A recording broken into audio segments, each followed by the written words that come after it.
Okay, from your dashboard, on the left-hand menu, you've got WooCommerce. Mm-hmm. Inside that, another drop-down menu will appear. The first option will be orders. Yeah. In orders, that is exactly where you will see any new orders that have come into you. Right. Underneath that, the second option is coupons. Yeah. In coupons, that would be where you set up any discount codes. So here's an example. For the example, the title will always be what you would promote the discount code to be. So in this case, save 10.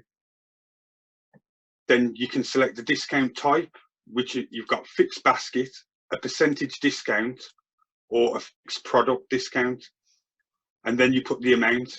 If it's a percentage, and we wanted in this case save 10%, you just put 10. Right. You can select to allow free shipping, and then any usage restrictions on the second tab. Yeah. And usage limits on the third tab. So you can set it to that it can only be used once, it can be used 3 or 4 times. So it could be just like you've given the discount code away as a one-off promotion for one person, so that if they go and give the discount code to everybody else, it'll be no use to them. Right, okay.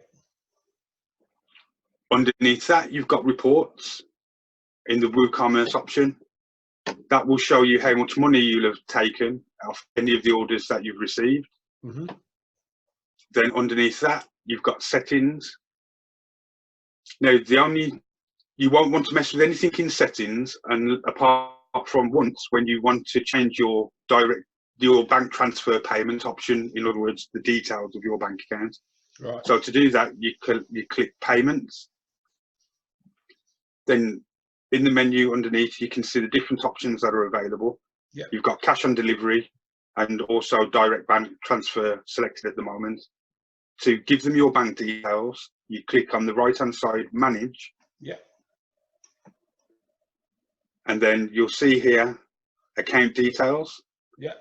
Add account, and then just type in the name of the account number, the bank name, the sort code. That's probably all you'll need. You don't usually, it's not international, so you won't need an IBAN. Okay. And there's the SWIFT, unless you're with SWIFT, then obviously you would need that. So that's all the options that you'd need under that menu. Okay. So moving on from WooCommerce, you've got products. Now, products is still part of the WooCommerce, but as per its name, it's where it stores all the products that you're going to be selling online. So if you select all products, you can see the products that you've got listed currently. You can see the name of the product, a SKU code if you need to have one. You don't have to have one. If you want to give them a SKU code to identify them, you can do. That's more for warehousing and stuff, SKUs. It is, yeah. It's for bigger organisations with that many products. They need to really keep a track of them. Mm-hmm. You can see whether it's in stock or out of stock, the price, what categories it's sold in, yeah, and when it was published. Now, underneath, when you put your mouse over the description of each one, you've got an option to edit, quick edit, put it in the bin, same as almost deleting it, view the product, or you can actually duplicate the product, which would make exactly the same thing, but at the end of the actual title name, it would say copy.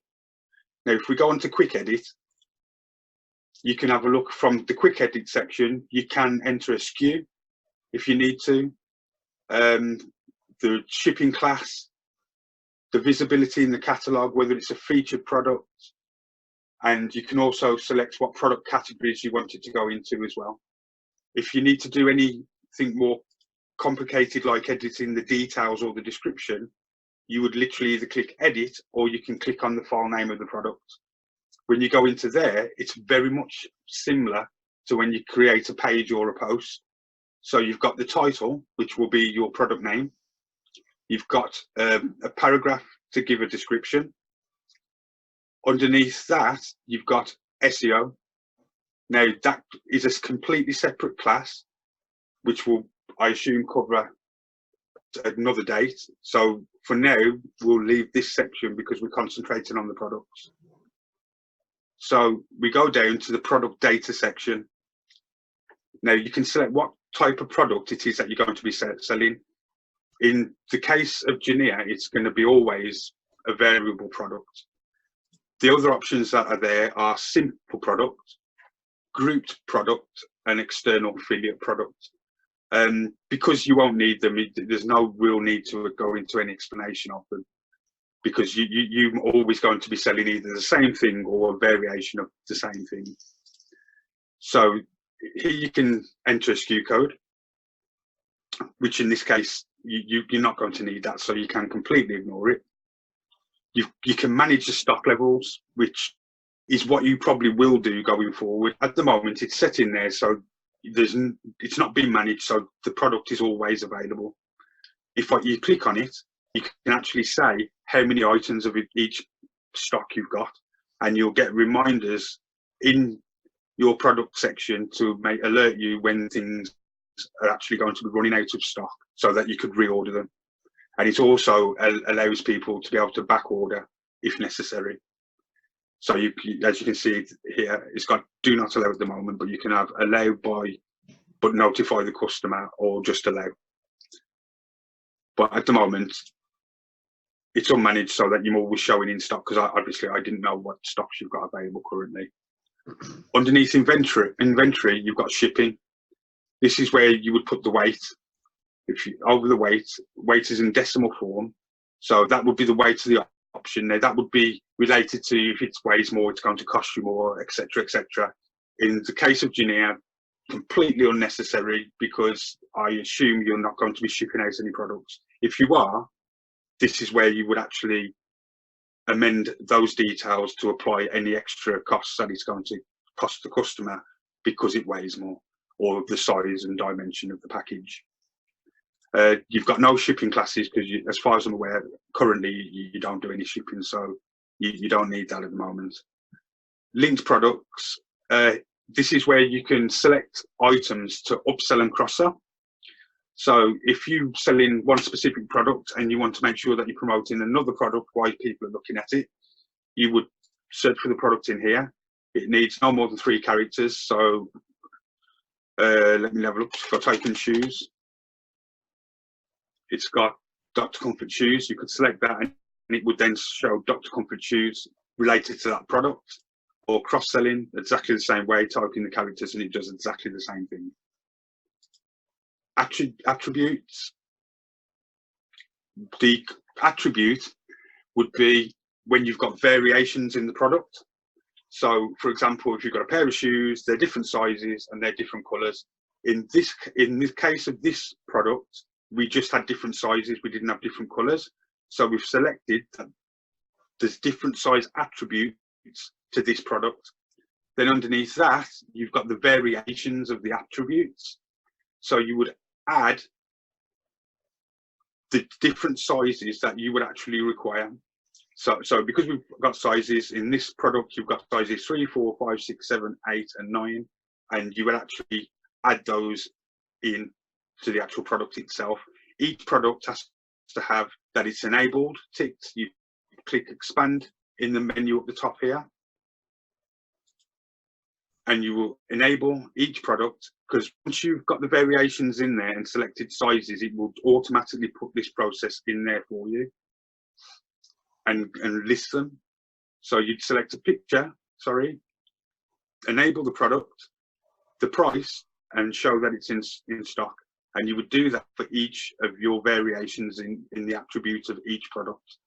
Does it copy across all that information to all the sizes, or have you got to put each one in individually? Let's do one to show you an example. So if I add a new product, yep,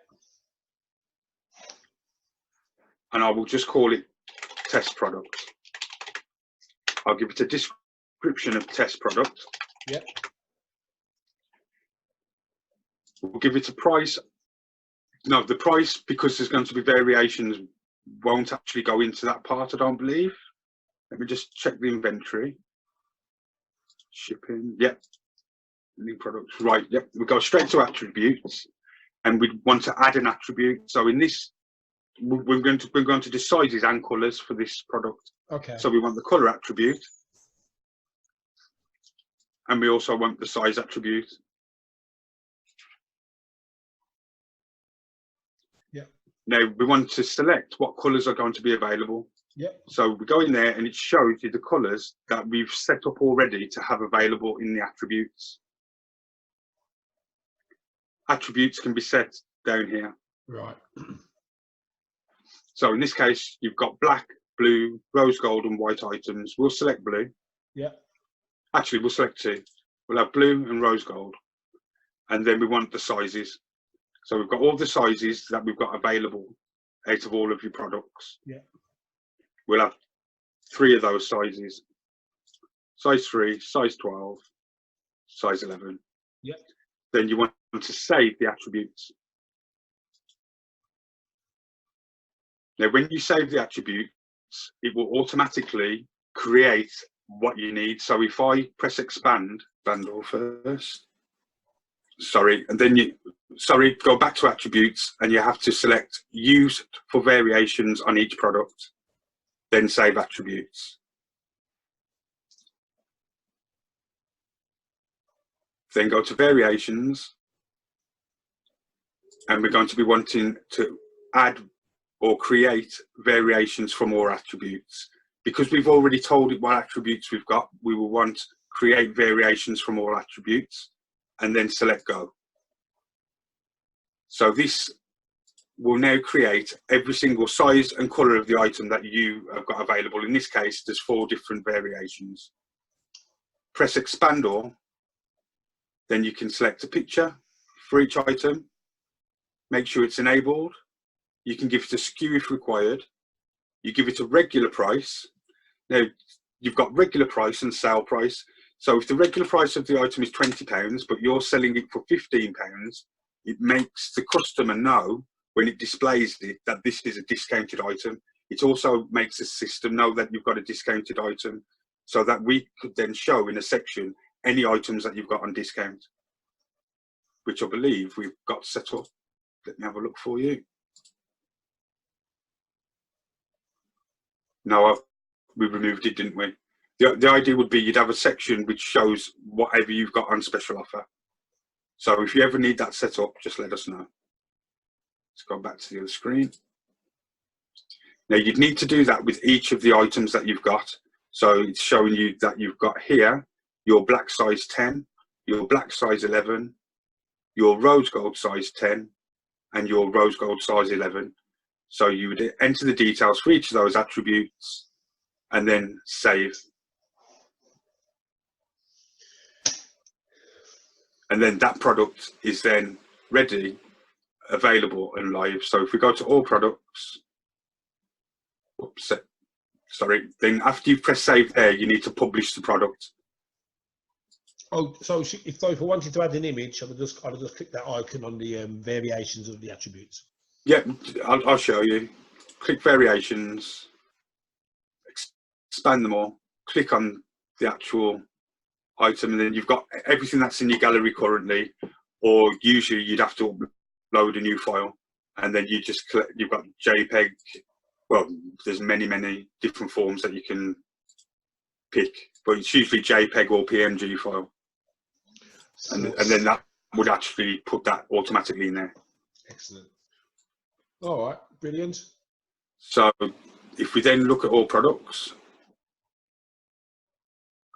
we can see the product is in stock. It's there. It's showing as a discounted price. It's not been put into a category at the moment. You can change that by a quick edit, can't you? Yeah, you can put it into the category by just ticking the boxes on the right-hand side here. And as you can see, it's all there, and that one's live. To delete the product,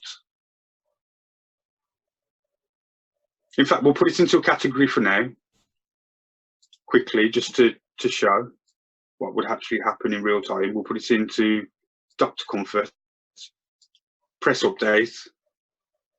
You got to let them to come categorized. Go to Dr. Comfort, and it should be, there it is, test product. Yay. And it shows on sale.